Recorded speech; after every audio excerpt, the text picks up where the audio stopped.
Newly stocked on the shelves is box number 512 with your hosts Aeon and the Lioness, Black trans women excellence and defying all life expectations.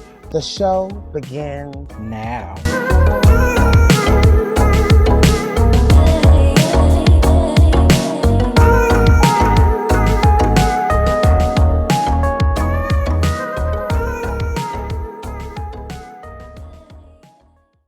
Hey y'all, this is Aeon.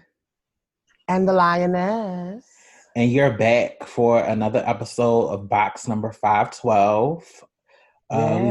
Yes, we want to thank everybody for listening to our first episode and supporting us.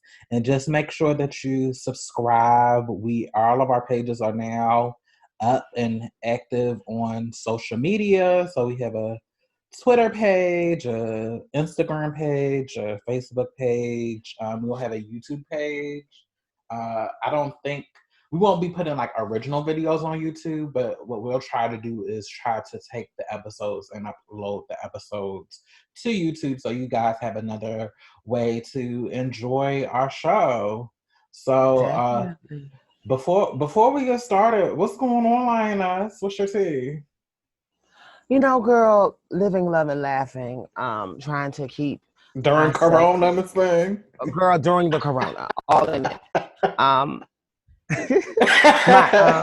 Girl, my asthma has been flaring up lately, so that has me nervous because bitch, I already need a breathing machine at night. So then, because the season, just when it's really bad and the allergies. So now that we're in this time, I find myself really being like, oh my goodness. So yeah, I be trying to not panic, but girl, because you can't go to the hospital and they already talking about breathing machines are difficult to come by. So I'm glad I have my nebulizer, and that machine has kept me out of the ER. So just, keeping everybody with asthma in prayer too, because that is some shit. Yeah, it's just really crazy right now. And I try to limit my time on social media just so I'm not like looking at the headlines and because it can really, just looking at the news and the headlines and what celebrity is catching it and just the circumstances, it can really wear on your mental health and your anxiety. So I'm just trying to remain optimistic and praying that this too will pass. But it's really a crazy time, but I'm just really trying to remain positive and to remain optimistic and just knowing that this won't last forever and just continuing to lift my mom up in prayer, my family up in prayer, everybody that doesn't have the luxury to just sit home and wait it out, people that have to work, and a horrible stimulus package which really doesn't give anything to the working class. Like I don't get the stimulus package, so you have to make over $75,000 in order to get a $1,200 stimulus check. But most people that are working during this virus who are really impacted don't make over $75,000. So it's just really crazy, the lack of leadership that we have, and it's just really crazy right now. And I'm just really trying to remain positive and to see the silver lining in things. But on a lighter note. On a lighter note. Oh, also, I have a correction. I said I was 32 in our first podcast, and that was a lie. I'm 31. I don't know. I turned 32 this year, so maybe that's why I thought it. But I'm definitely 31 and ready for fun. You see how a girl try to walk back her backstory? I am 31 currently in the Queendom of Chicago. But and I also want to apologize. I had a pen in my hand the first episode, so I was doing like a lot of clicking. So if you really, and the microphones that we're using are really clear. So when I was reviewing the shock, I was like, what the hell is that clicking sound? But I was clicking, so I really apologize for that. We will continue to grow and evolve. So the pens for this episode will be locked away. But on a lighter note, before we go into our main out of the box topic, we're going to have a little icebreaker to try to lighten the mood. So Lioness, can you introduce the icebreaker? Sure.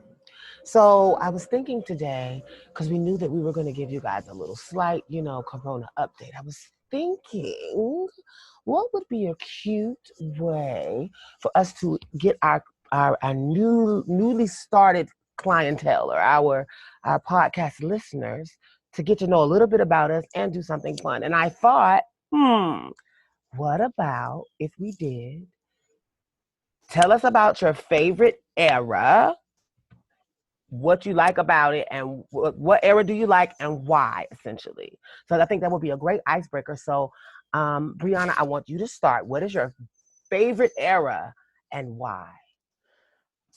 So decade wise, I will say that I have multiple favorites. So I'm definitely an old soul. I always envision myself like what it would have been like to have been a black trans woman in the 70s, or what it would have been like to have been in the 80s, or what even would it have been like to have been in the 90s.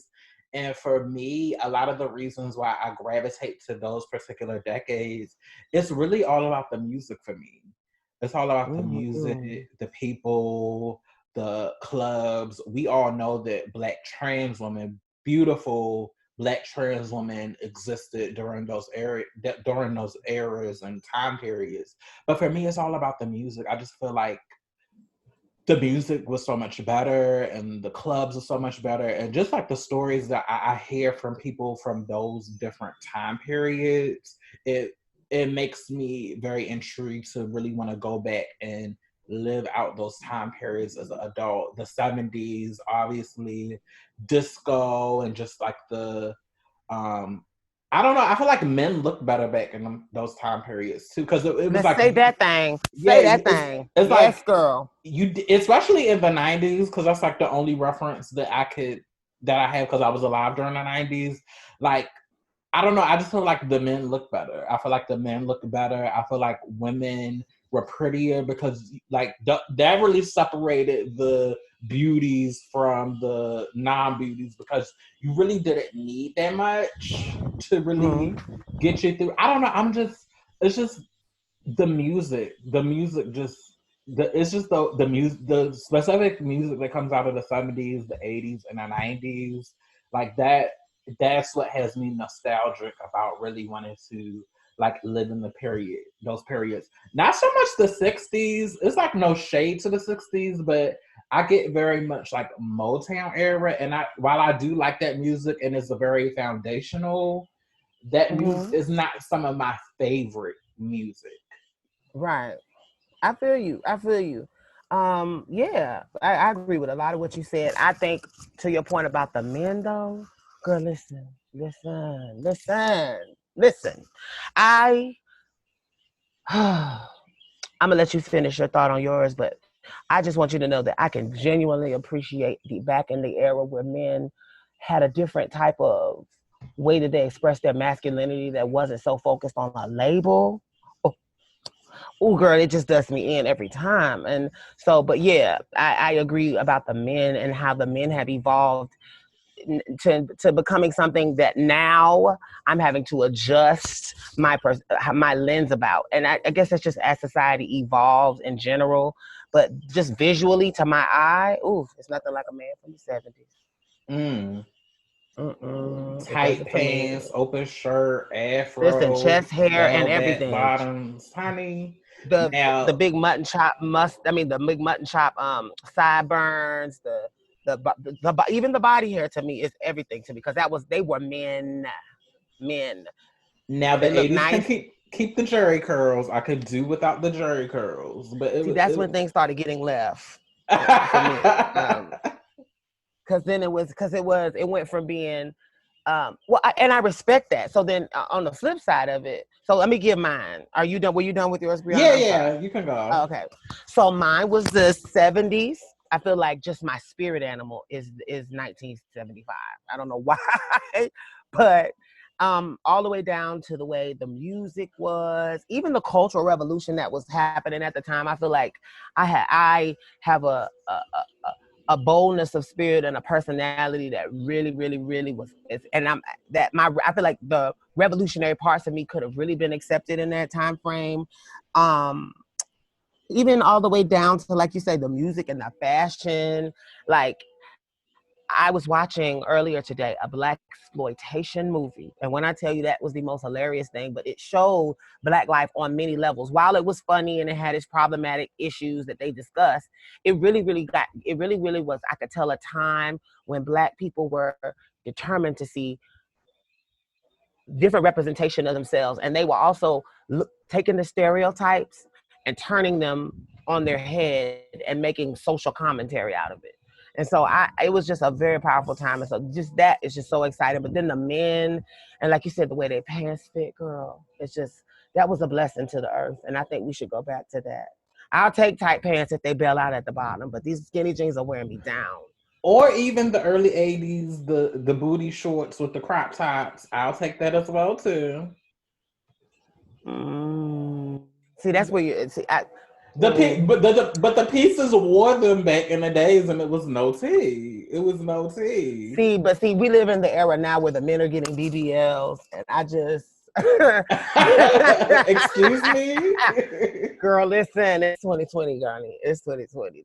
The men folks is getting BBLs and things, and so it's just like I feel like that look right now would do something different, because I think there was a certain amount of like day laborer tees you still had to have to pull that off. Right. Like they had the bodies to pull that off. Like we were less fat back then as a country. Like like I feel like it'll be a lot of auntie built men. Ooh, no. Yes, girl.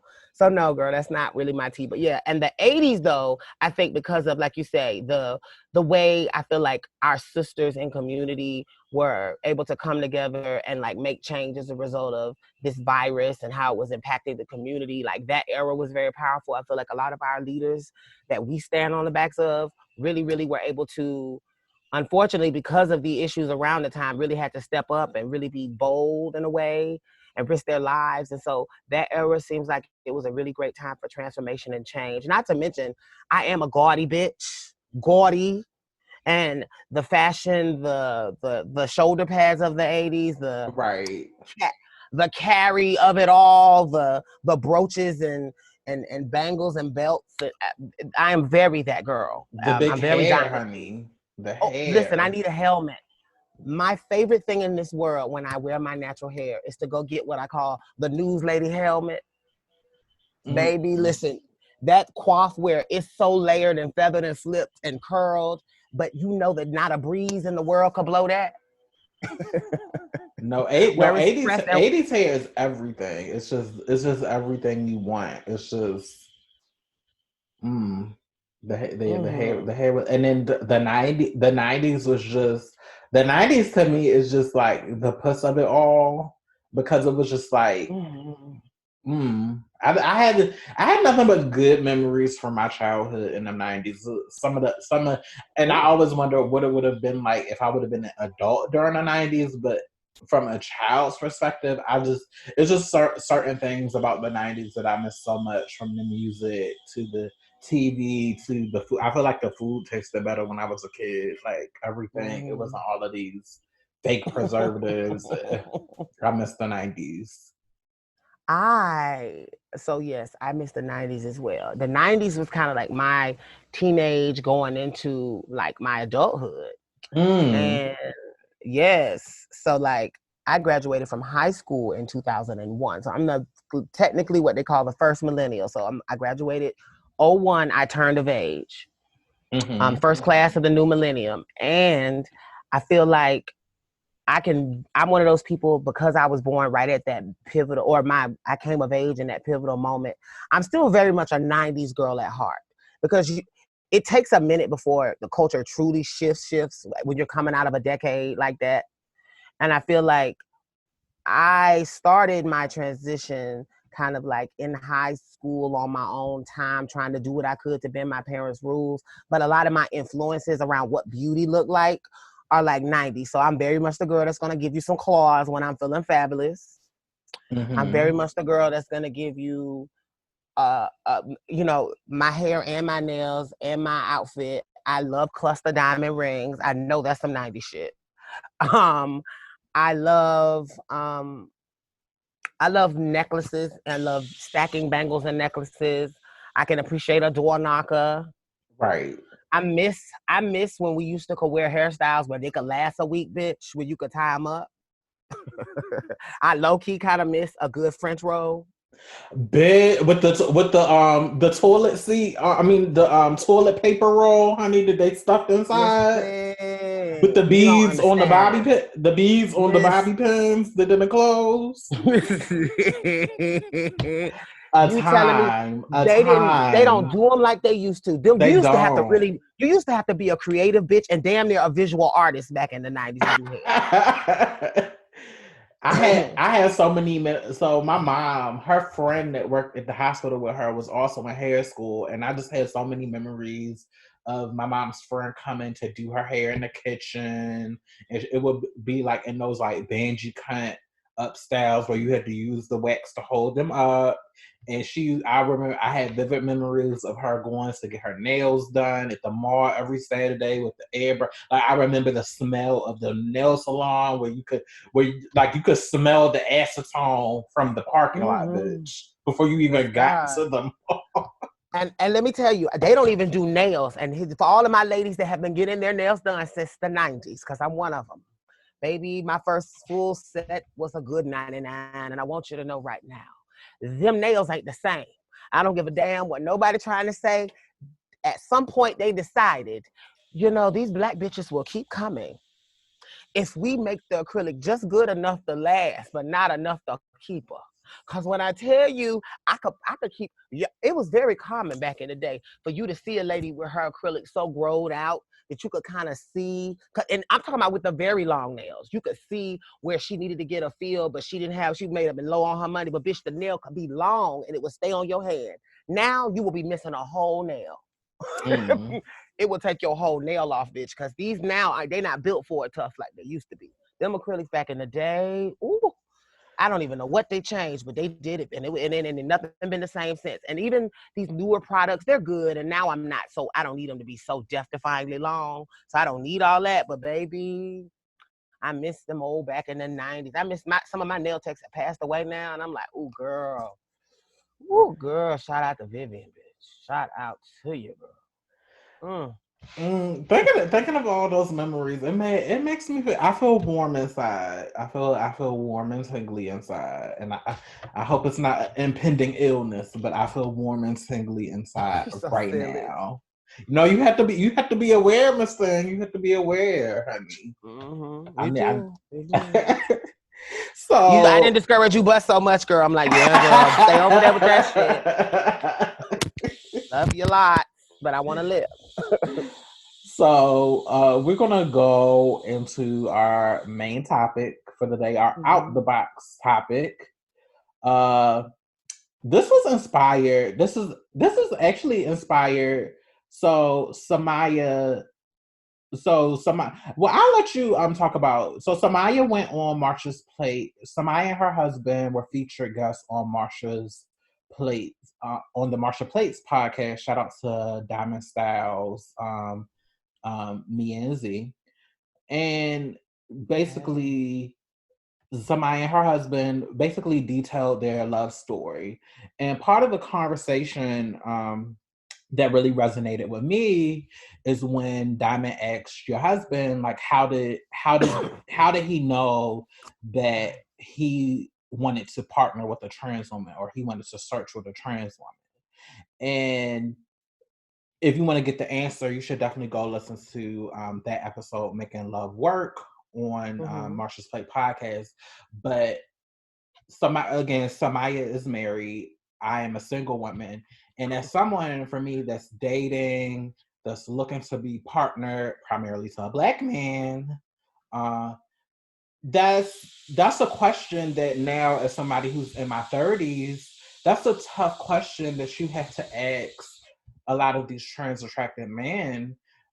Are you looking to partner with a trans woman, or are you just dating a trans woman in the hopes that you'll find a cis woman to partner with and be Mm-hmm. with, and kind of act like the trans attracted part of your life doesn't exist. Because I found that in my dating experience, particularly with Mm-hmm. Black cis men, even if they'll acknowledge that they're attracted to you, because of patriarchy and because of society and because of how all of that works, men Mm-hmm. know that there is privilege in partnering with cis women, whether they be straight men, gay men, like any kind of men. Cis men knows that they're privileged, and there are societal rewards that comes with partnering with cis women. So oftentimes, what I have found in my dating experience is a man will cop to being attracted to a Black trans woman, or they'll entertain you, they'll even date you. But then you get to a point where you ask them, are you really looking to partner with me, or are you just waiting your time until you find the right cis woman to come along so you can play that role and play out your fantasy? And it's just been really important for me that when I'm dating men, to put my intentions up front, but also to really see where their head is at, so I don't waste my time, because nobody likes feeling used and nobody likes feeling hurt. But Mm-hmm. the way the way that the way that privilege work, we I as a Black trans woman, and Brian, no, go ahead. hello. Oh Yeah. no, no. I was gonna say, let's go back and introduce the topic. Oh, sorry. Um, Sorry, girl. I was getting emotional. I Sorry. know, I know, I know, I know, I know, and that's why this topic is important. So one of the things that we talked about was my husband and I had talked on a podcast, and we talked about our backstory. And one of the things that was important that he shared was trans. At some point, you have to make the administrative decision that trans, even if it's not always going to be my default, but that I am willing to consider primarily dating a trans woman and considering trans women as a default while I'm in engagement with this woman. And what does that mean to the rest of my world, my life, my psyche, the environment I'm in? You have to make the commitment at a certain point to decide that trans is your default. And that's the topic today. Does trans need to be a default? Trans as a default. So we're discussing all sides of that issue. What we want to talk about today, we really want to touch on not just really breaking down the things we do in relationship that are different or unique, but we also want to talk about some of those deeper issues, some of those uncomfortable underlying phobias that contribute to this conversation, and some of the mind games that men play. So, Right, right. Brianna, back. So, Brianna, back to you. Okay. So yeah. So we definitely want to. And this again. The point of this podcast and the point of these conversations is not salacious, a salacious exposition of how of the specifics of how we as trans women move, but it really speaks to the larger issue of relationships, partnerships, spirituality, self-efficacy of trans women. And getting back to the point, trans trans women as the default, it's really important, or at least it's important for me, to put the message out there for uh, trans women, specifically Black trans women who are dating and wanting to partner with the Black trans men, to really be intentional with the guys that you're dating, that if you're dating this particular person, that he should at least be considering you as a priority or as a option for a partner, uh being aware of everything that comes with that. Because I think a lot of times we get so lucky, or we get so happy to just have somebody, and we have to really deal with the real emotion of, well, I don't want to rock the boat because I'm scared to lose him. So I feel something kicking in my spirit about what's going on, but I really don't want to say anything. And I feel like a lot of times, myself included, that fear allows us to get ourselves into situations where we're not interrogating feelings, and then we're just going through the motions, and then one day you look up and I feel it always comes a point as a trans woman when you're dating a guy that day when Mm-hmm. the shoe drops. Do you know what I'm Mm-hmm. talking about, Samaya? Yes. Yes. Yes. When Yes. it always comes a point where you meet a guy, everything is vibing. He says he's trans attracted, and everything is going good. But then, and you're talking every day, you have access to him, and then Right. Right. it's that one day. It's that one day where you don't get the good morning text, or you send him a text and he takes a little bit too long to respond to you, or this call stop coming in. And typically, more often than not, at least from my experience, that's usually the day where the reality starts to set in for that guy. Like, I Mm-hmm. really like this trans woman and I really like her, but Yeah.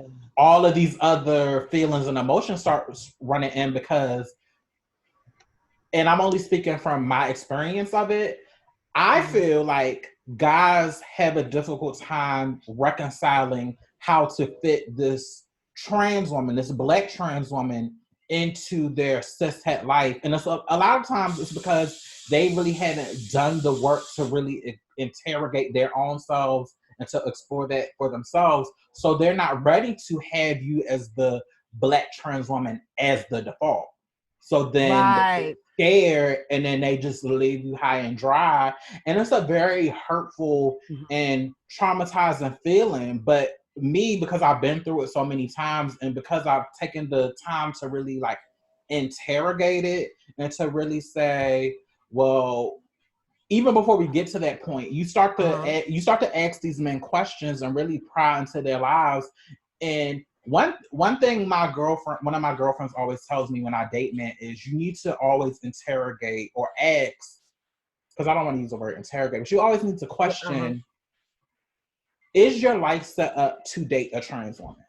And I think that's a very valid question considering just the stakes that we have as being black trans women, living, loving, trying to find peace. The men that Yes. court us and date us should be prepared to not only date us but to date any trans woman. And I feel like a lot of times guys are not prepared, and they kind of enact that we as black trans women kind of bear the brunt of that. So I'm gonna let Samaya come in and interject. Uh, yes, I was gonna say to your point about to your point. I'm sorry. I'm trying to. I'm just want to process. So to your point about the men. I feel like we live in a day and time where we have to now look at all sides of why men, because it's easy for I feel like a lot of people to say men need to be authentic in their truth. They need to accept what they like. They need to, or if they like a girl, you should obviously, if you love her, be able to just share that information and not give a fuck. However, the same society that is killing us is telling our men that to date us is to somehow lose a part of their manhood. And that is something that I feel like is not understated enough. In a society where a lot of black men feel like they're targeted, particularly men of color, black men, Hispanic men, they even Muslim men, they feel targeted in their very existence when they wake up in the morning, and they feel that there's this lack of affirmation for good examples of them as men and good things in the world. And then they live in these families where maybe they have gone to school and they're being held in esteem in a family where a lot of people may not have gone to school, or they may be in a situation where they have had a life before you and they have a family and they have children, because that is a very reality that we don't want to face. A lot of the Right. men that we engage with already come with baggage, and that is reasonable, understandable baggage that could make it difficult to come out and be authentic. Now, the issue is, and this is where I feel like I understand where men come from, but this is where the issue. Don't then present yourself Mm. as if you are ready, willing, and able to engage in what is expected to be a balanced, healthy relationship. If you already know going in, you have things that are mitigating factors that will prevent you from truly being able to commit to this scenario. Because what's not fair is for then we to then beginning to engage in relationship. We're together in a relationship, and you now all of a sudden realize what you already knew from the beginning. Now it's rearing its ugly head. Oh shit, this woman's going to be in my life.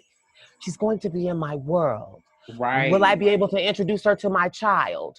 Will I be able to introduce her to my mom? Now, I've been telling this woman I love her.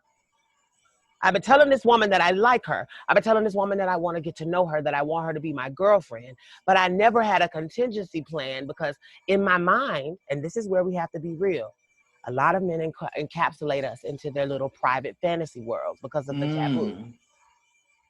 And because these men are operating in taboo, they're meeting us, dating us, and having relationships. Because see, that's what the society doesn't know. They see us, and the stereotype is that we're engaging with these men transactionally, and we're breaking up homes for financial purposes. That most of the No. time, we No. are looking for love. We are actually, to be honest, a very needy people. A lot of us are very broken. A lot of us desire to have people that can finally affirm us because we haven't been affirmed by those that said that they love us growing up. Right. So you're not a community that's out here trying to bust homes. If anything, we're trying to create them. The problem is that our brokenness makes us a target for men who see that we in our desire to want to be needed and cared and adored for can sometimes tolerate a little more. Mm. Come on. Because see, the reality of it is that a reason why a lot of men are able to do all women the way that they are is because we are tolerating behaviors because we give manhood an excuse. Now, Right. I understand the circumstances of men and all the things that they go through as far as I understand that to bring anyone into your life is a thing, but to bring someone into your life that could potentially shake it up is the thing. But here's the thing. That ain't her problem, it's yours. Right. You knew going in, you shouldn't make her feel a way, and she shouldn't feel like she should tolerate somebody that has to wall her off in that way. You have to get to the place where you decide trans is my default for right now. And that default means that the people around me need to be prepared for the arrival of this queen that I'm inviting into my life. And that if the table is not set, what you're doing is you're setting her up to be in a situation where it's violent for everyone involved. You have to have already worked through the realities of what it means for you to be a Black trans-amorous man. And I want to talk about that too. I want to break down this two terminology in this sentence because I feel like it's relevant. So Let's break it down.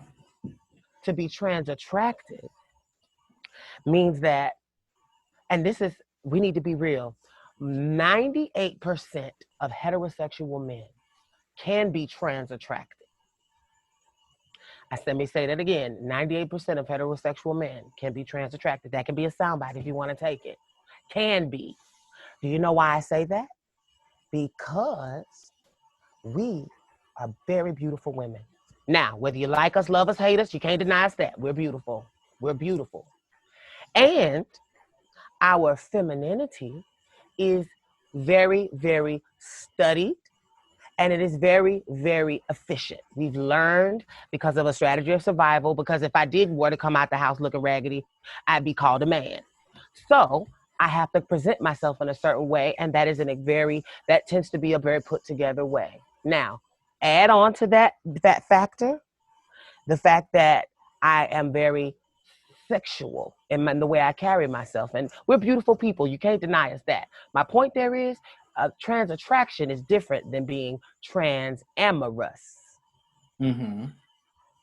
When you're trans-amorous, you're saying, I am making the commitment in my mind, in my heart, in my soul that I could date one of these ladies. Matter of fact, I could love one. Matter of fact, I do love one, or I could love one. That's what you're saying when you're saying you're trans-amorous. You're taking it to the next step to say, I want this woman on my arm, and I don't care what people think. The two things are separate. And a lot of times, even in community, we got to remember to look at men for what they are telling you. They will tell you if you listen. Trans attracted men will look at you and say, I think you're very, very beautiful. I think you're very, very pretty. You're not, but you will start to hear things that will let you know that they don't prefer trans women. You will start to hear Right. things. Give me so Brianna, we were talking about that conversation. I want you to come back in here too. So on this point, what are some of the ways that men play the mind games with the girls that should be red flags, that are things that we should think of? So that's my question to you. What are some things from being single, you being dating for a while? I haven't been dating for 10 years now, so I'm not in the game. For you being the single woman on the podcast, what are some of the things that you've experienced in dating these men out in these streets that may have been trying to run game or trying to play this like in making you playing against your inferiority complex or trying to create one in you?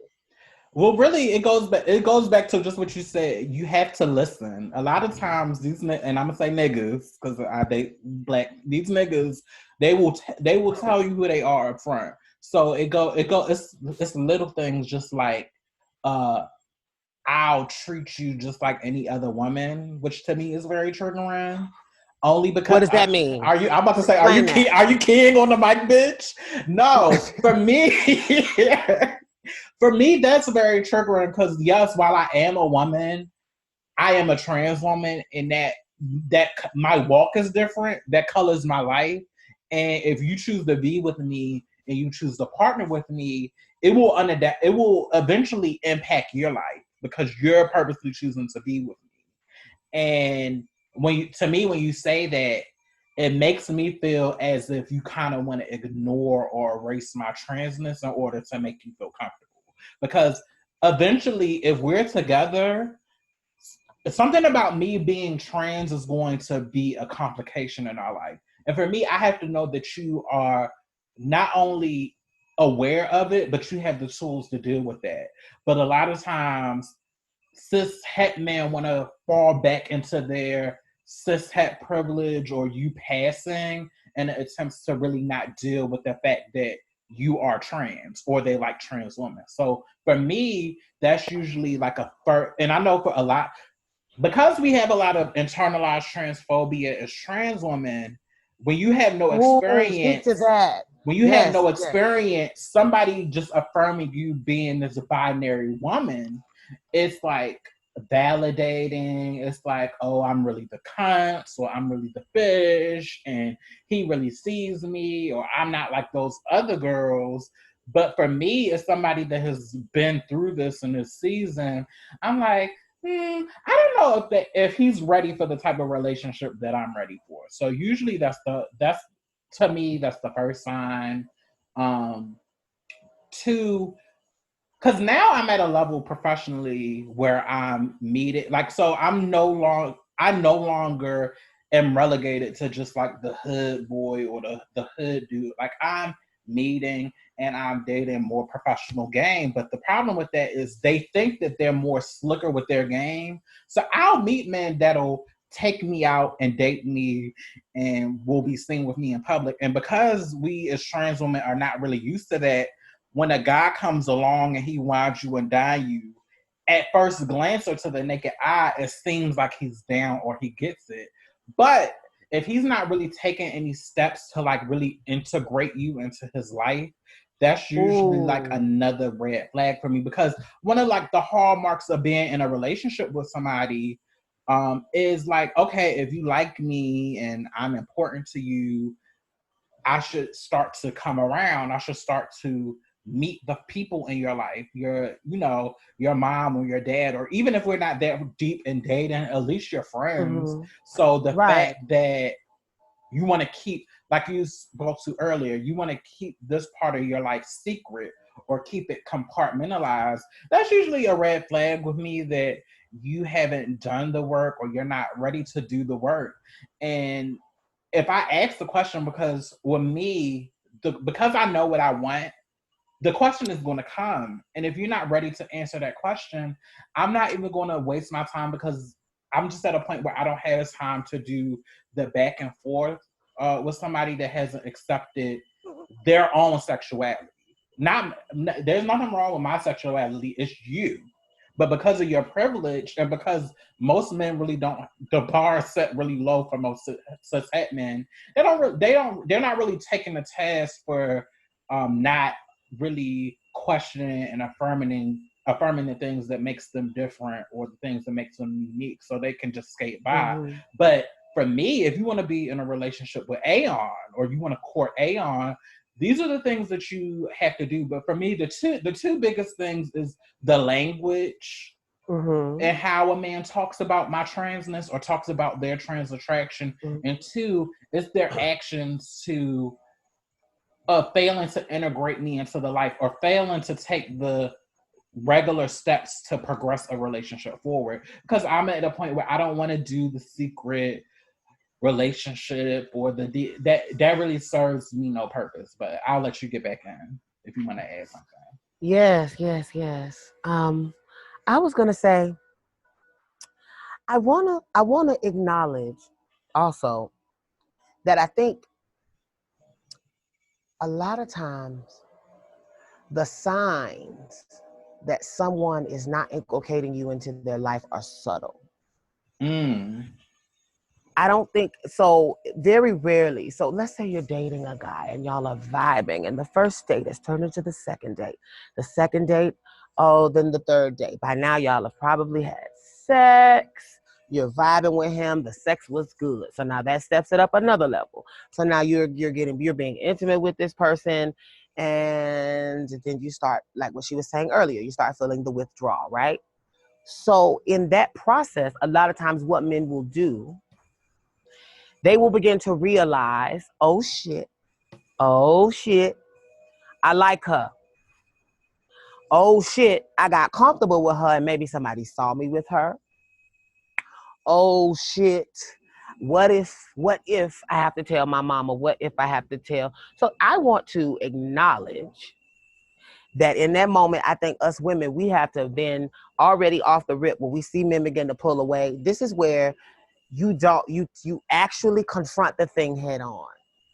I think Yes. part of the issue is that you don't want to fuck up the mojo because you're having a good time, and yeah, it's beginning to pull away, but it's not enough that you could be really mad, but you don't really want to confront it. And this is the thing: before it even got to him withdrawing, this is where you can't get so comfortable in you feeling fish and being in the moment, because he's giving you, you're different than the rest of them, or he's giving you, oh, I don't even see you as trans, I don't even see you like that. Like, be mindful of those type of men too, because what they're actually telling you is I love you in spite of who you are instead of because of who you are. Mm-hmm. And you don't want anyone that sees who you are as an in spite of. That's in general. That's just a proverb to add into your Rolodex of things to remember for life. No one should ever love you in spite of who you are. They should love you because of who you are. And so in this analogy, these men sometimes will put you in a paradigm where you are being in a situation where they're telling you in advance, I like you because you're different. I like you because you're not like the rest of them. I like you because, it's like saying, I like you because you a smart nigga.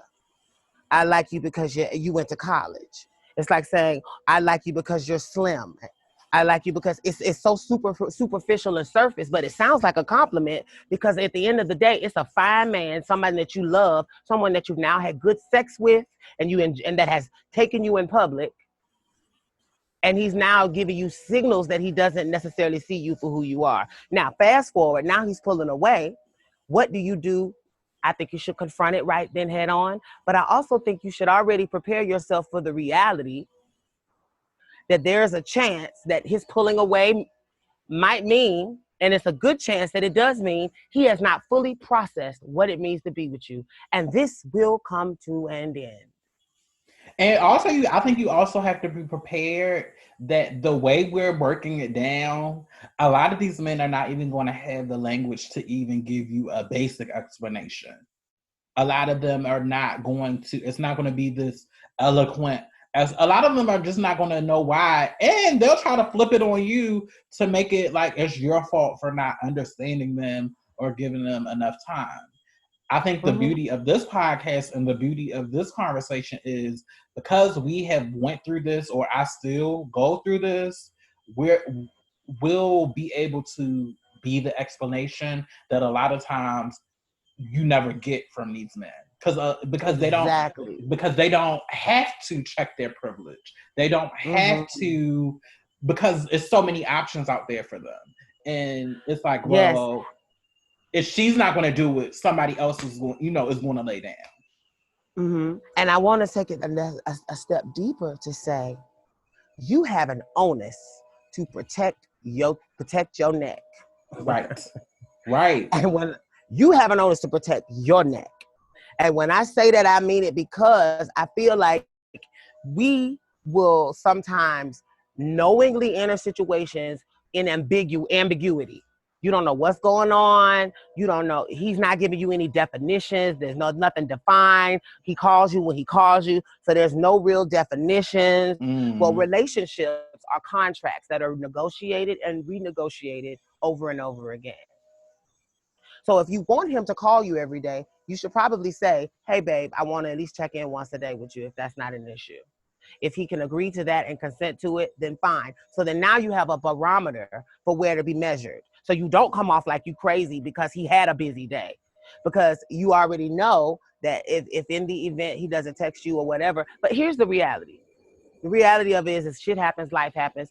You have to already have had the conversation with him in the beginning where you knew already that he said, how would you feel if, I were to meet your family? And if he says, I've never done that before, already red flags. And that's not a deal breaker, but it should be red flags already coming up. Because what you're now doing is you're imbuing something deeper on what can't be deeper, because he hasn't even done the work without you to process how it could be deeper. And I'm being real with you. I did not have success in relationships until I accepted that I could not date men that would hit me with the, I've never done this before. No. Now, some of y'all really are going to be mad at me for saying that. And I think I know what you're going to say, sis. And I think this could be another conversation. Say it, girl. About the being quick to paint the man with the tranny chaser brush. Is that the direction we're going? That will definitely be another conversation. But I felt no, I wasn't going fully there. I was going to just touch on. I was just going to touch on the idea that we have to start changing the way we look at. Because if you want them to be your default, then why would you judge them for that? And then what is their benefit if you're going to now look down on them because they've dated someone else? Like, what is their benefit in loving you if they afraid that if this doesn't work, no other trans woman will, because y'all don't date guys that date girls. So then what are they going to do? They're going to lie. They're going to just go to you and say they've never done it. And the cycle continues. Right. And I want you to know, everyone out there, we are trying to promote light. And I'm just putting light on this situation. I'm not putting men on blast. That's not a judgment. I understand why you have to move how you move, because we live in a world, the same world that's killing us is telling them that we are worthy of death. And by being affiliated, they are too. So let me be clear. We have to change a lot about the world, and we can't put it on our men folk. Because I will say this. Loving a Black man allows me to be able to speak from a place of security and saying that all of them ain't bad, that all of them not trying to take advantage of you, that there are a lot of them that are doing the work, that are evolved. They just don't know how to connect with you the same way you don't know how to connect with them. And ... a lot of us want things that we don't represent. If you yourself are still dealing with a substance abuse issue. Oh. Okay. If you yourself are not. I didn't know we were going here, but I'm going all the way there because that's important. If you yourself are lacking the ability to love yourself, if you can literally look in the mirror and say, I don't know if I like myself, then why would anyone else like you? I'm just being real. So you have to do the work first to come to a relationship whole, so that we are not taking men that could be good men and fucking them over, because that also happens. True, that So does happen. we are very traumatized as a community because we've been impacted by a lot of things. However, we have a responsibility to treat other people the way we want to be treated. And I can say with my own two eyes, in conversations with people that I love, I have seen my sisters do things that were not the most responsible if they were in a relationship. And I'm saying that we all have to be accountable for the way we show up to the space and what we expect. Because the deeper thing is, the internalized transphobia we talked about earlier means that a lot of us don't truly love ourselves, because we're Right. resentful of the fact that we're resentful that we're not real women. I can't tell you how many threads I see online where I will see some trans women literally, and it's not a bad thing. I feel that sometimes too. The lament that you were born and you have to live in this way that is very difficult. But if you haven't gotten to a place of peace in your identity, if you're still ashamed of it, if you think some Or if you surgery don't is see going the to undo blessing, it, you don't see the blessing in it.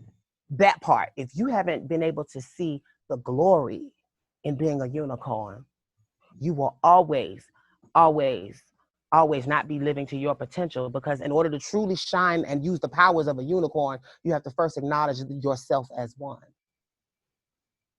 So And then we if you want somebody to love you, they can't love brokenness. You have to be whole. I'm sorry. Now go ahead. and then we're not saying that once you get to the like for me, now that I've gotten to this place of enlightenment, it's not that that all the men that are going to come after are going to just be these whole men and ready to accept me and ready to date. Hell No, no. people are human. People are going through stuff, and you meet people where they're at. I'm just saying that once you do the work, when you do come across these men that, and for me, a lot of these men are copies of other men that I've dated in my. That's the beauty of being in my 30s now. Now I'm starting to Talk see about that. repetition of stuff I went through, or different people that I came across in my 20s. So it's just like, okay, this is happening again. Now that I know better, I can make different decisions, or I can handle you accordingly. I had the conversation. Baby, part of passing the test is identifying that you're taking one. Ain't that it? Right. So now it's like, okay, I see this, I see it, I smelt it on you before you came into my presence. So I'm just gonna handle it accordingly. And I'm not saying cut the guy off completely, Miss Thing, because if you can get a couple of free meals out of a nigga, or you can get, some, like, I'm not saying cut them off, it's handle it accordingly. Some guys are just not relationship material. It doesn't mean you can't have them around for other purposes, but don't put this expectation on them when the expectation of being a man or being a boyfriend or being a partner, when they haven't done the work and they engage in actions and they tell you stuff to communicate that they haven't done the work. So now it just makes it easier for me to accept people as they are and to move accordingly, and also to continue to love myself and only share that space or share that energy with people that are able to reciprocate that back to me. Now, let me tell you this, ladies and gentlemen of the world. I'm not saying go out there and have. Go out there, you have sex, be merry, enjoy, you romanticize, have flings, have things. I believe, I'm not a prude. I believe in the power of having a good fling. Oh, and I those just think conversations will be that, coming soon. yes, I believe in the power of having a good fling. And I feel like things should have, I feel like every relationship doesn't have to be forever. Some can have a beginning, a middle, and an end. And you can already know that going in. And I think having healthy boundaries like that will allow you to be not so affected by everybody that's nice to you. Because sometimes you can say, oh, he's nice to me, but I already know that there's a barrier to where I can be in his life. So let me not even get in my feel box. Right. Let me get this dick. And if that's okay, if you want to do that, that's fine. If That's you want to say, let's get this, fine. that's fine. Let me get this dick. Let me get this money. Let me spend this time. Let me enjoy him. But just be aware you are committing yourself to something that you already know in advance. is not going to manifest the way you want it to, because he has not accepted, or nor has he tried to set the stage a safe haven for you. You should want to be in a relationship where you feel secure, which means that they're not going to put you in situations that make you feel insecure. So that means even if these are new people that are meeting you, they already should have a level of respect for him that no one makes you feel away. And if you are dealing with a man that is that nervous that other people in his life won't respect him, then that already says about how he's respected in his life already before you. And let's say that. Don't let people push their isms and schisms and issues onto you. Sometimes these men will come to us. Let me just say this also, because this is another mind game. Because they are aware that through some of the choices that they've made, some of the life circumstances that have happened to them, or because of their level of attractiveness, they are aware that they are not a catch. And what they will do is see these beautiful, sparkly creatures in the mist, sparkling around, looking beautiful, more beautiful than anything that they see that ever comes near them. But those sparkly creatures there are pushed to the fringe, and they're not allowed to truly. But you see how beautiful they are. They will come and take advantage of the fact that we are pushed to the fringe and try to make us feel away.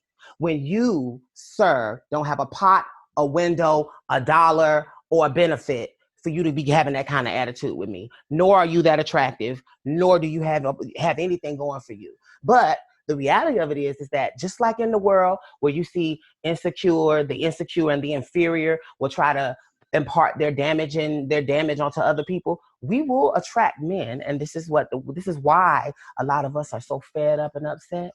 We will attract men who a lot of times are dealing with a brokenness that they think that we mirror, and they see their brokenness in us, and you will link up with a man based on what is actually not something you want to link up on.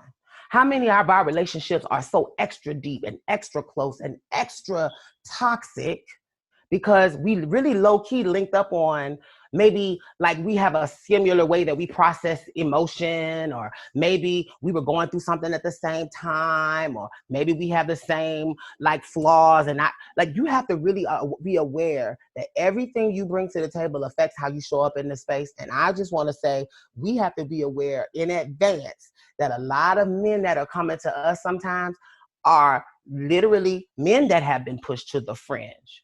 And let's talk about that. The dating pool is hard for all Black women, but you can only imagine the dating pool for women that are in society pushed to the fringe. So that means these men are having to give up a lot of privilege to want to date us and to be with us. Sometimes these men didn't have privilege to begin with, and those are sometimes the men that will take the most advantage of us. Because while we look like we don't have privilege, bitch, we're talented as fuck, we're beautiful as fuck, and we have power. And we make things happen, and we're hustlers. And sometimes these men that don't have a lot of privilege, and they're pushed to the fringe, and they're broken, and they're bitter, they will take advantage of a hustling woman, a hustling trans woman, and we will be taken down. And that's something we need to discuss too. While we're checking them for the default, any man should not just be your default. I just want people to remember, you have to remember that some of these men are on the fringe, and they're coming into the situation seeing that we're vulnerable, and they're taking advantage of our vulnerability. Meanwhile, we're actually hustlers, and we're talented, and we have all these skills. And sometimes we forget that and allow people who are going through a similar circumstance to take advantage of our gift and our anointing. That's true. That's true. And well, like I said before, it doesn't come overnight. It doesn't come over, like you just don't wake up and it's trial, tribulation, it's trial by fire. But like I said, the more you start to see it again, the more you can say, okay, I see what. Not only do I see what this is going on, I'm feeling the energy, I'm feeling the vibe. Really, I'm feeling the spirit of hesitation on your part. So I'm going to handle it accordingly. Because sometimes these men will come and it'll be and because we as trans women don't acknowledge the fullness of who we are and what we are, we forget that we forget to tap into our spirit and to tap into our power, and that's how a lot of times we end up in these situations where we're getting taken advantage of or we're being put in danger. Like we were chosen by God to have this life experience for a reason, like the spirit of discernment and all of that. A lot of times these men will come in your life and before they even open your mouth, you feel a spirit, you feel an energy that something's not right. Mm-hmm. You will feel it. So what I'm saying is be aware, be aware of what these men's intentions are. Because trust and believe they have an intention for you. And whether you know it or not, they're going to take you there. So what I'm saying is you need to be aware of what his intentions are just so you can move accordingly, so you can be safe out here. So you And can be also be aware of lack of intent. That's also a sign. Baby, that's mm-hmm. often the first indicator is the fact that there is no lack of intent. Y'all aren't talking about anything that is really related to his real life. Everything sounds great, but there's no intention for you, intention about future or nothing. It's just like, okay, what are we doing? And sometimes it doesn't mean that something is bad for you to realize that it's not going to be long term, you know? Right. Like he could just not have intentions, even if it's not bad intentions. So I think how do you want to end this off? What kind of jewels do you want to leave for our listeners and our people who are dealing with this right now? This is a complicated conversation. This is Right. a conversation that I think no two people in a girlfriend situation like this could truly unpack. I want Mm-hmm. to leave people with the idea that these are just opinions and that a lot of this is just us shooting the shit. Neither one of us are experts on the matter. No. Neither one of us really, really are deeply invested in either side of anything that we said. I think one of the things we have to remember in society is people have a right to their opinion. And I know that in this conversation, there may have been at least one or two people that may have been hit. And I think that it's important to acknowledge that if you are hit badly enough that it discolors you or whatever, you are feel free to unsubscribe.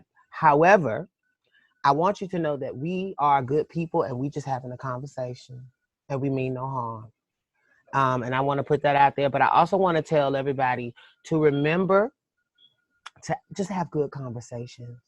It doesn't have to be like the world needs to have this sit down where we're going back and forth. It just means when you smoking the blunt with the niggas, just talk to him about dreams and goals and talk to him about his mama and his life and become a part of his day-to-day life, you know, and insist that he offer that space for you if that's what you want. Now, if be aware though that just because a man is good to you doesn't mean he's good for you, doesn't mean that it's going to be long term. And for men, just because you feel angst doesn't mean you can't be honest about it, because she'll have more respect if you say it, because then y'all can process through it together, and she might could go on that faith walk with you if you're open and communicating about how the barriers need to be taken down and what you need to address. So I do want to give that tool for men. There is a way in which you can still get to know a woman and still have to unpack that part of your life as you get to know her, because sometimes we don't control who we walk up on and who Right. you fall in love. So I'm not trying to say like it's got to be no strategy, but communication is key. Both of you should be having conversations to ascertain whether or not this is what you want. And when you decide what you want, communicate to the woman. Don't pull away and reject her and try to find another girl till you fall in love with her. Actually choose to communicate. Or just speak through that uncomfortability.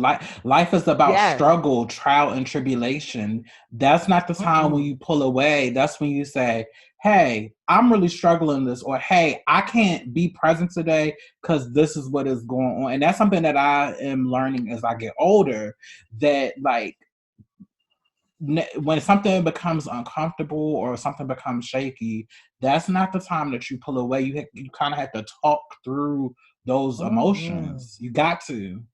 You can't Mm-hmm. leave folks hanging. I'm sorry I interrupted, but I just The No, no, no, spirit. no, no, no, no, no. That was the spirit, and it was meant to intervene, girl. That was sickening, because that is a great point. Like, also be present with the uncomfortableness. Like, I feel like we're so busy trying to not hurt feelings. You'll hear a lot of times guys say, "Oh, why did you stop calling me?" And I've had guys, where they disappear and they come back, and they're like, "Oh, I had a lot going on, and why didn't you tell me, or why did you talk to me?" And the first thing to say is, "Well, I didn't want to hurt your feelings, or I didn't want to like."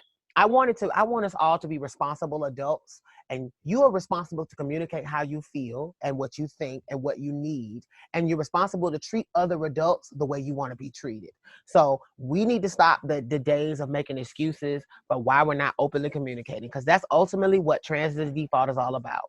You communicating with yourself, the honesty of your truth, and then communicating with people around you who say that they love you, that they don't have an option to mistreat anyone you might date. And no, And on the flip side, the women need to remember, I'm sorry, and then I'll let you speak, Brianna. The women need to also remember, on our side of it, we need to remember to always communicate what we need and be open and honest about our truth, and be unwavering, be bold, and don't let anyone make you feel inferior. Go ahead, Brianna. no, I was going to say it's been so many times where I've dated guys, and I could sense that the trans thing was being an issue, but I would have respected them so much, or it could have been a situation where we could have taken a pause. Mm-hmm. They would have just said, "Hey, this is too much for me," or "Hey, this is new for me." But instead of them doing that, they pull away, and then, or they just ghosted me, and then that triggered abandonment issues in me because of my makeup, and a lot of times it just destroyed the relationship or friendship altogether, where it's just like, well, I don't want to see you anymore, instead of us working through it, or you just being real with me, and then I could have just put my feelings on pause and let you do you, instead of me feeling like, oh well, I have to just act like you don't exist because I'm hurt. So Right, sometimes right, I wish right. somebody could have even with me, like feeling the emotions of like falling for somebody, it would have preserved it in the long run. If a man that was courting me would have been real like that, it would have preserved the relationship in the long run. And the respect, I imagine. Right. Like, because at the end of the day, you teach me how to treat you, and I teach you how to treat me. And if you don't, that is a basic human level of respect. If you don't even respect me enough to tell me why you're not going to stop talking to me, then you don't deserve the respect of me really, really investing the time back into you that way. Because you just showed me I don't give a F about you. And I think that we have to remember that in your hesitance, in that spirit of hesitancy, you remember that you're dealing with a human being and their feelings and their heart. Because that spirit of hesitancy will cause you to really, really damage somebody and add another thing to their heart of heartaches, because you are playing games because of your hesitancy. And they're not responsible to be okay with that. That's what we need to communicate. Like, we live in a world where you have to own your shit and hold it. You are responsible for your hesitancy. I am living out free. My mama know, my daddy know, everyone in my life is okay with who I am. I have paid the cost to be this woman though. I lost a lot of people, a lot of things, and to this day, I have relationships that are irreparably damaged because I made this decision. And I want you to know I don't regret a fucking moment of it, but I paid the cost to be this woman. And if a man wants to enter into your life because of the cost that you paid to be the woman you are, ladies, you got to remember that you cannot let him make you feel insecure because he's now experiencing his own transition. He got to go through his own transition. And just like with us, sometimes in the beginning, that's selfish. And sometimes when men go through transitions, the people that were around them at the beginning ain't there at the end. Just like how when we started ours, the people in the beginning wasn't there at the end. So always remember that you are required to own your shit and he have to own his. But if you done paid the cost to be this bitch, then don't let anybody in this universe make you feel like you have to accept them going through this hard process. If you choose to, fine. If you choose to, fine. But don't let anybody make you feel like you have to go through this process of you proving that you're okay to the people that love them. Because let me tell you something, baby. If he thought you were enough and they love him, then they should respect you.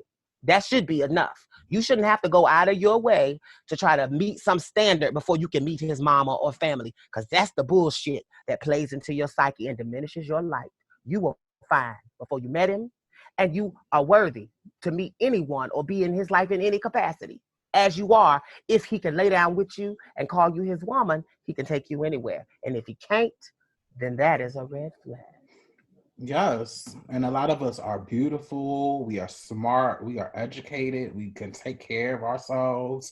We have purpose. We have intention. So if a guy that because a lot of the excuses, well, I don't know how to explain this to my family. If you can't explain the fullness of who I am and everything I represent, if you can't explain that to folks, and I'm supposed to be the woman in your life, then you really don't know me. Or you really haven't been paying attention to me. That's another red flag. I'm sorry to be jumping all over the place. Especially with me. If a man has really not taken the time to research who I am and what I represent in part of the movement I'm a part of, that sets off a red flag to me, because if you really know and appreciate what I represent, then there's no way that you would subject me to some of the things that you would try to subject me to.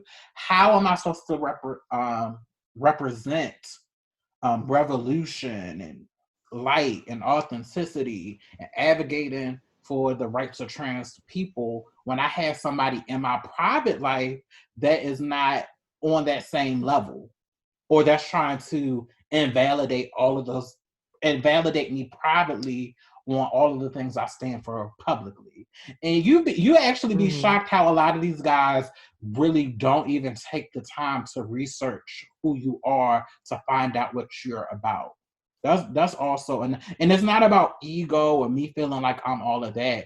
It's the fact that we like each other. We could possibly be on a path to be in a relationship, but you're not even aware of my purpose, and you're not even trying to see if my purpose would align with your purpose. That's a huge red flag for me, because my work is very important to me.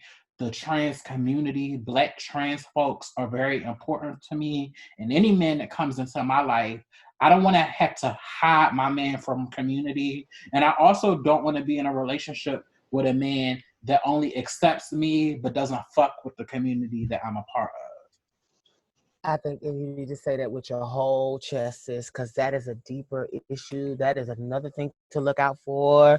If you are dating someone that looks you in your face and tells you that he thinks he's too straight to be around your friend, that he's too straight to be around your loved ones that are LGBT, or to be in the community that you are a part of in any capacity, then what he's telling you is he is too straight to really be affiliated with you. And you need to receive it as what it is. He is somehow not seeing you fully as a woman, because there is absolutely no straight man out there that's telling their cis woman, wife or girlfriend, you can't have a gay friend. They're not telling them that. You know why they're not telling them that? Because they're not threatened by the idea of their man being with a gay man. Because why? They see their women as women.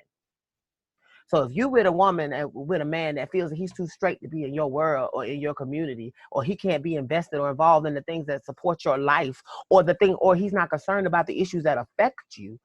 If a lot of y'all have husbands that don't even talk about the fact that they with a trans woman ever meanwhile, and I'm not saying it has to happen that way, because everybody has their own choices, but it is something to say that there are not a lot of men that date the girls that participate in the men's groups that support the trans-amorous men. Now that you know the term, look that up online. Y'all should be looking that up. If you're a trans-amorous man listening, you should be looking up ways in which you can engage with other men that are going through what you're going through, because I assure you, you're not alone. I assure you there's a very active community, and you should try to connect with that. Because I feel like another part that we don't talk about is how do we these men find the tools to then do that? Where you do the work is with your brothers. It's with trans-amorous men that are active and engaged and that are online in certain communities that you can find.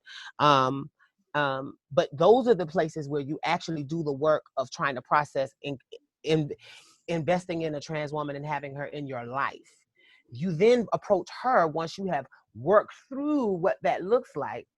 You approach, or you tell the woman that you are engaging with, and now I'm ready to engage in a deeper level. But if you're open in advance with her and say, hey, look, this is what I'm going through, but I'm working on it, then maybe she'll go through it. But you got to have that conversation, and you should seek the resources that are available, because I want to acknowledge that a lot of it is that people don't have the tools. Right. And that what I just said, it just triggered me. That's why this conversation is so important, to really take the time to see that a cis man is ready to be with a trans woman, because when we're going through the weight of the world, we need that support. We need somebody that knows our unique walk and that's ready to stand with us, because or at least that's what's important to me in a relationship, that you know my unique walk and you're ready to stand with me, so I won't have to be by myself in a relationship or in a partnership. Like, I want you to know, I want you to come with your eyes fully open and being aware what it takes to support me. And you can't support me when you can't support me and be ashamed of me, really be ashamed of yourself at the same time. It's not the ingredients for a healthy, successful relationship. It's just not, in my opinion. So you can't hate yourself and claim that you like me and love me at the same time. It's not logical, and it's not work. And we deserve more than that. We need more than that. We've been holding it. We've been doing the labor. We've been doing the emotional labor of healing y'all, for y'all to leave us alone and go be happy with cis women, knowing that y'all really don't want to be with cis women. But it's easier to do it in society because it's more rewards for partnering with a cis woman. It's more rewards, definitely. And it's just, we have to also, I want to say this too, because this is a part of it. And I don't know how to. This is the one thing I'm not able to reconcile, and I'm aware that this is something that does play into that as a factor. So there are men, right, that are very attracted to trans women, would like to get to know trans women, and I'm telling you because I know this, and I know this to be so, but they find themselves in a situation where they're dealing with a community that may not necessarily have the emotional availability, because they're in a stressful situation, to be able to really be in a long-term relationship. Because a lot of guys I'm hearing are saying things like, well, I'm trying to get to know trans women. A lot of them are engaging in, let's say, survival sex work, or sex, of being or sex workers. I know where you're going. I've heard this conversation, but yeah, but I feel like we're in a day where if we as trans women have to. I'm sorry, I'm gonna let you finish. Let me finish sharing it. Yeah, so then ahead. people know what I'm saying. So then how do we accept the reality that there's a bit of remediation that must have happened. There's a lot of development that must happen, because a lot of us, we weren't given the opportunity to fully mature in a way that I think we assume, because you can be a 35-year-old woman but you necessarily may not have been a woman for all 35 of those years. So there are parts of our development that have to get rushed, and there are parts that never fully develop sometimes until you're in situations that allow them to be fully matured. So if you've only done certain things, there's certain parts of you being a woman that you've never really had to navigate. So my point in saying that is that there are some men that are now saying, I like trans women. They've seen polls. They realize that there's a deeper life to this. There's a deepness to us. There's a richness. They're interested in trying to get to know us on a deeper level. And then when they go to attempt, they're faced with the reality that a lot of us are engaged in survival sex work or in situations where we've learned to be so independent that we've created the environment that is not conducive for a man to be there full time, at least. So my point is how do we then address that? And that's my question to you, Brianna. I don't know how to reconcile that, but I feel like it needs to be added because there are good men looking too. And they are feeling like I've decided it's the default and I am being left hanging. Okay, so that kind of ties into my point I wanted to make. Good. While that may be true, I think we have to be careful of telling ourselves the narratives that are not necessarily just like me as a trans. Because for so long, it's this tension of I want to partner with a black man, but they're just not interested in us. So I might as well date white men. Or it's a lot of girls. Oh no, yeah, I get what you're saying. It's a lot doing of girls. Yeah, it's a lot of it's a lot of black girls in community that promote this. Oh, black men are dangerous and they not really here for us and go get a white man. And I wasn't necessarily that extreme, but part of my evolution is unlearning that narrative and saying, you know, I want to part. I'm sorry. That there's no way that a black man would ever want to date with me. Oh no. Yeah. And what I'm saying is to relate it to the trans-amorous or trans-attracted men. Even though that was a lot of our reality, sex work and just that life, they had a lot of times a lot of them are not conditioned to look for trans women if it doesn't revolve around the sex trade or the sex industry. Just like I have to unlearn that narrative and stop telling myself that lie.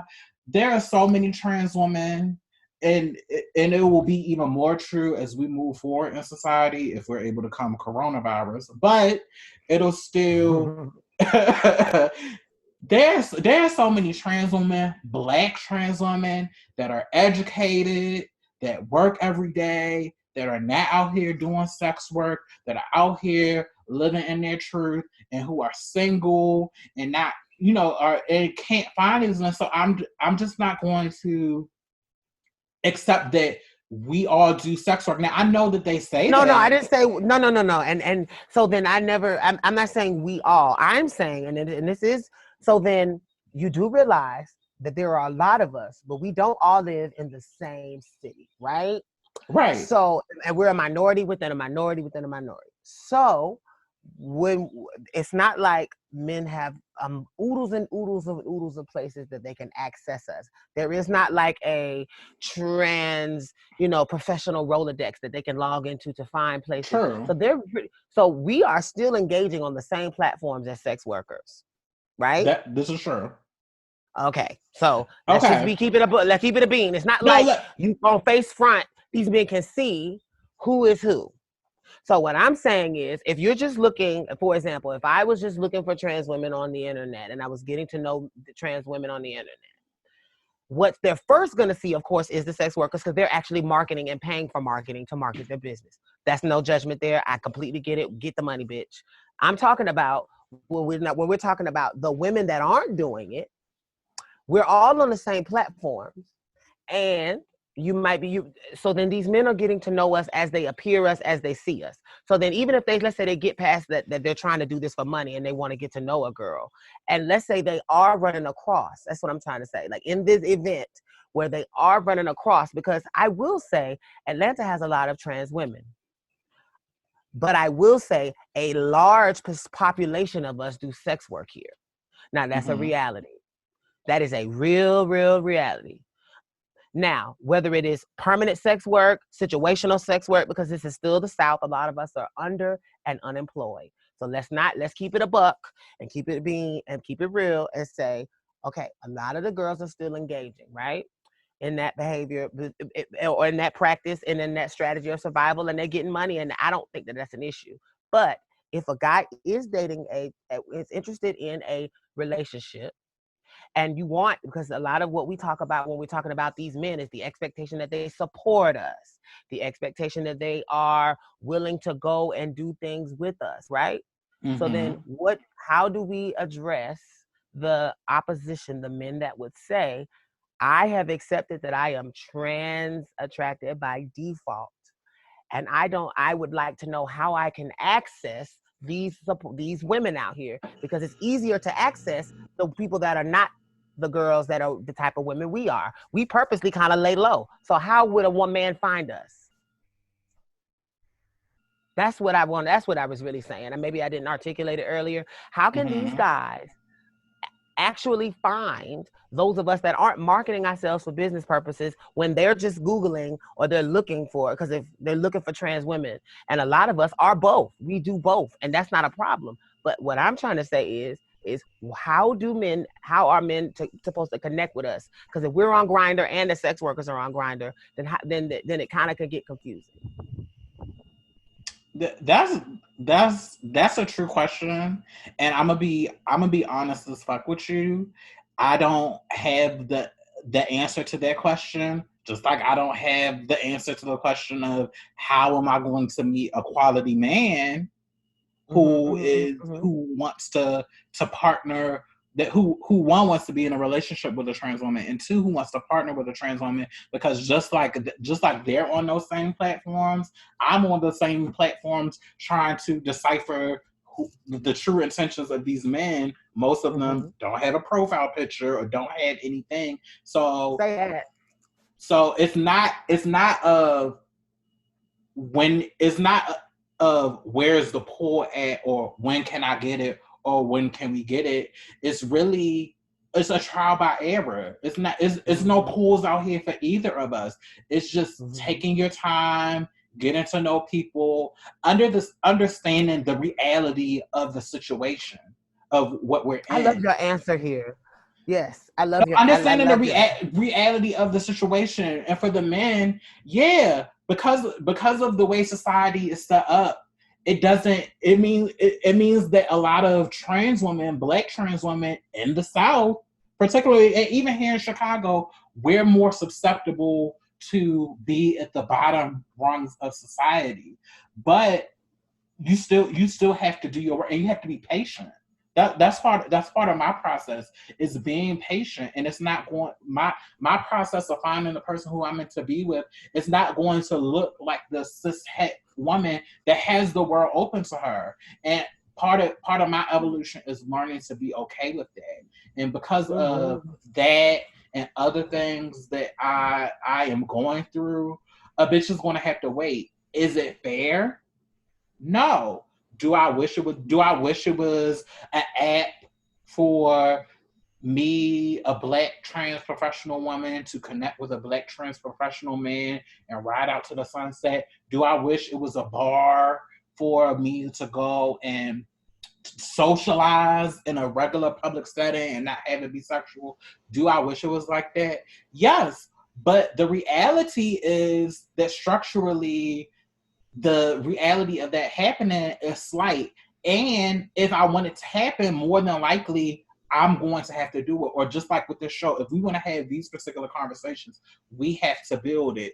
Is it fair? No, but that's what we have to do as people that live at multiple marginalized identities. What I'm saying is you have to be patient, and you have to accept folks where they are, and really understand where folks are at, and make the choice to work with them. And it's not going to be instant just because you want to be partner.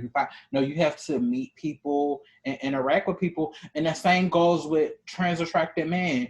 You like trans women, but you also, and that's part of the thing. That goes back to my conversation saying, well, I'm gonna just treat you like every woman. You can't treat this one like every other woman, because life is going to hit this woman different how it would hit every other woman. And what are you going to do to be the support, the extra support that she needs, and be well aware of what's going on in the world? So, like I said, I don't have an answer to that question, because if I did, I would have an answer for myself, but I don't. But I'm still committed. I'm still open to meeting people and having conversations and just going from there, because nothing is guaranteed. Word.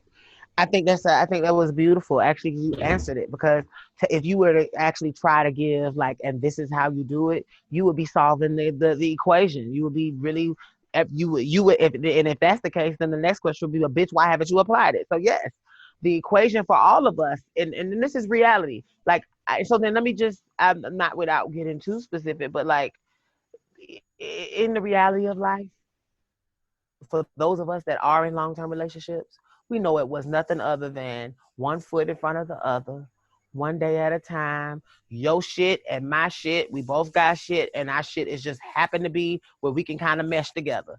Nobody is perfect. I'm not expecting people to go out here and literally, but you should do at least the work to not be damaging to the people you say you love. That's all I'm saying. That's all we're trying to advocate for.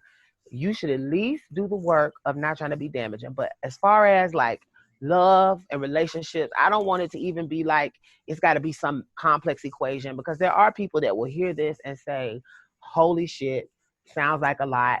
I like them, but I don't necessarily want my life to be hell. And I want to say that our life is not hell. It's not. We have a lot of joy. We have a lot of beauty. We are fabulous, fabulous, fabulous people. And if you really, really want to get to know us, it is worth it. It is worth it.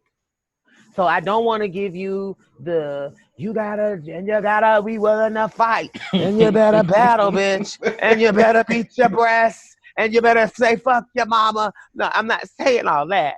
What I am saying is, one day at a time, and be as honest and as open with how you feel as possible. One day at a time, be open and honest, because at the end of the day, we all are just living this life. I don't know what tomorrow's going to hold either. I don't know what the fuck could happen. But what I want is that to know that if something should happen, you're not going to tuck tail and run. Right. That's what I want to know. It ain't got to be no more deeper than that. Baby, I got you, and I'm not going nowhere.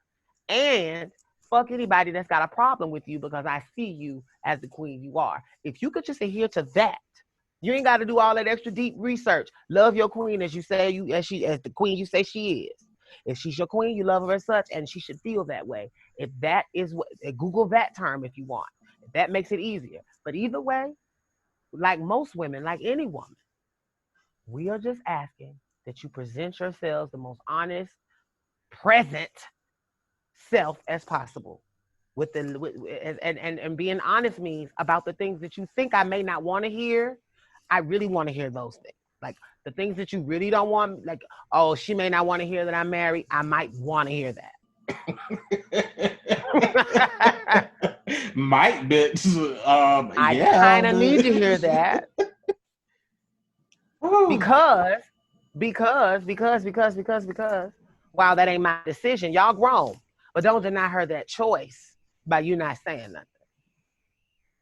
I'm saying that's how people in this world are ending up with broken hearts and broken feelings, and these men are playing both getting sides outed on getting Yeah. outed on social media for playing on these girls' time. Listen, it happened. Which I don't condone. I would never do that, but I can see how that can happen when you playing with a. Come on. Or on the flip side, women getting killed trying to out men. Like, you better remember, at the end of the day, it's a dangerous game, playing with people's feelings of all kinds in all ways. Don't play with people's feelings. This is a really serious issue, and that's the reason why, because we've gone through all of that shit, because we know how serious it is. It was serious when the moment we began to live our truth and the world said, what the fuck? Bitch, it was serious at the door. So now we've lived with that seriousness, but I want y'all to remember too that there's a lot of love in us, there's a lot of goodness, and these men need to come into these relationships being aware that you ain't gotta act like, oh, I can't date a girl because I don't want to deal with all that. All of us don't have all that to deal with. Some of us are actually sweet people that don't have issues, that actually are really could make really good wives. I have some beautiful, lovely sisters, and I can list their names, but they would be heated with me. But y'all need to really accept that there's a lot of beautiful women out there that just want men to give them a chance to be a part of their fullness in their life, the fullness of their life. We want to be a part of all of it. And no shade, if I meet, it's so many men that if they just would have kept it real and said they looking to key, we could have keyed and I could have kept it moving. Isn't the key always sweeter when y'all already both know what it is? Right. Like, why does it have to be a game? Just tell me, look, Shawty, this is what it is. That's fine. Right. As long as you're not playing with me. Listen, as long as I feel like all of my in-kind donations add up, I don't give a damn. You can, you know what I'm saying? But keep it 100 up front and let me know that you don't see me as something that you want to be in a relationship with, but you feel my vibe, I feel your vibe. Because 9 times out of 10, we feel the same way. It ain't that we trying to date. That's another thing a lot of men have twisted. We don't want all of you. We don't want half of you. No. We don't want 98% of you. Again, no pot to piss in, no window to throw it out of. Listen, no man. We don't want, because a lot of men out here think that we want something that we need them to affirm our womanhood. I don't need a man, but I would love one, and I have one, and black men are good, all men are good. And I want to say that it's okay for us to have a standard that only the best, only the strongest survive. Doesn't mean we can't tend to the wounded and the weary, but you just remember that they can't be with you in the long term because they don't have the capacity yet. Let's also talk about the fact that there may be men that could come back after they've gone through an evolution process and really understand who they are. Most guys that are dating trans-attracted men now and that are in long-term relationships had women that they dated previously that they did wrong. They have women that they did previously that they did run a game on. And there are women that they dated previously that loved them and it was a good relationship and nothing bad happened on either side. It just didn't work. But either way, you have to accept the reality that just because a man wasn't what he was supposed to be to you don't mean he won't be for the next man. And stop hating for the next man. I mean, for the next woman. Sorry. That girl, because I was talking about the men, girl. I really didn't mean that. Because I said sister after. She doesn't see it for y'all. It's like, I'm playing. No. But no, because I'm in that category too. And I'm like, yeah, right. So yeah, only a hit dog hollers. Oh, girl. So you bitch.